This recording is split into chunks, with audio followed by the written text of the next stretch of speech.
Hi, my name is Nancy Hobbs, and tonight we're going to be talking about John Calvin and his contribution to inequality in education. John Calvin was born in 1509 in Noyon, France. He was raised in a very staunch Catholic home where his father was employed by the Catholic priest. His father cleaned the cathedral and had great desires to see John Calvin become a priest. It was during this time that John Calvin went to his elementary education where he studied grammar, writing, reading, astronomy, mathematics. However, when he attended the university, he came in contact with young people that were reformists, and they had a great influence on him. When he moved to Orleans to attend the University of, honestly, I'm not sure what the university is, but it was a law school. When he attended the university there, that's when he transitioned into actually becoming a reformist as opposed to just believing in reform and not actually playing an active role in it. He got in an altercation with one of the reformists at the university there, and he said, "May little chickens dig out your eyes 100,000 times." This shows the passion that John Calvin had toward reforming education and religion, because his primary goal was not necessarily to reform the education, but was to reform religion. There were some interesting facts that I learned about John Calvin. He was not just a reformer, but he was an organizer. He organized many events, many different things that would allow him to work in the world as a reformer. He authored many books, but none of those books were educational. They were all religious based. He equated that the position of a teacher was equal to that of a preacher. And although a preacher at times may teach, the two roles are completely different.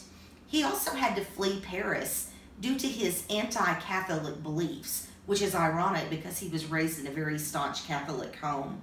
He disagreed with Martin Luther's philosophy on religion, that salvation come through faith alone. And he changed many poor quality schools into gymnasiums, which offered university level instruction, but they did not offer a degree. The cornerstone of his teachings were based on equality.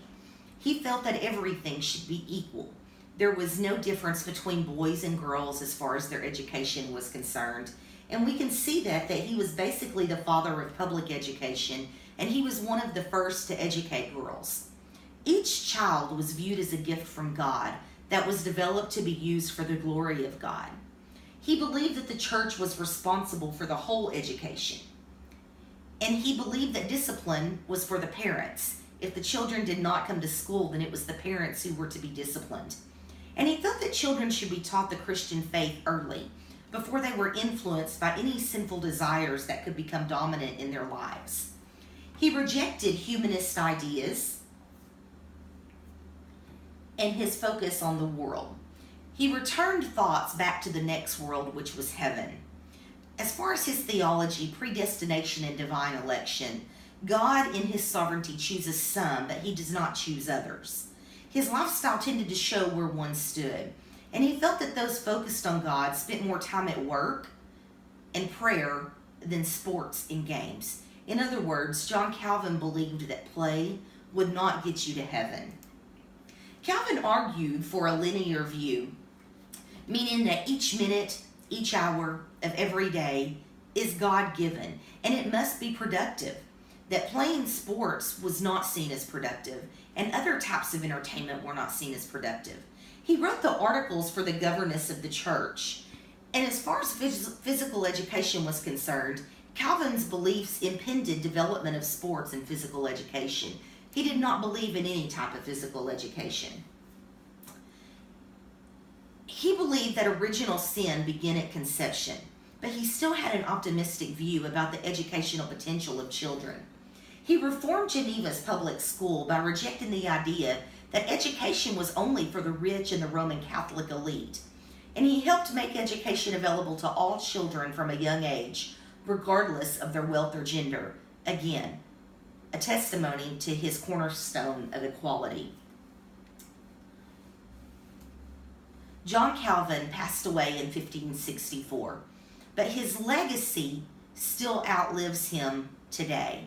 There is still a sense of success that comes along with the possibility of learning what John Calvin believed.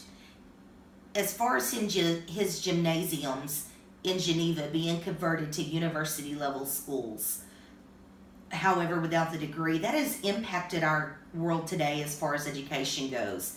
And our public school system realized that any place can be a place of learning, and it isn't necessarily a degree that is going to get you where you need to be today, but it is learning. Thank you. This is Nancy Hobbs, John Calvin.